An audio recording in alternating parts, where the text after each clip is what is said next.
अस्सलाम वालेकुम। क्या हाल चाल है दोस्तों, ठीक हो दोस्तों। ये बहरीन की नाइट का एक नज़ारा है।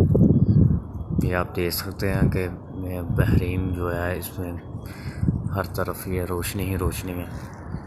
और ये जो जिसे कि मैं वीडियो शूट कर रहा हूँ ये मनामा है, और मनामा का मेन ये रोड है जो कि पुलिस किले के करीब है।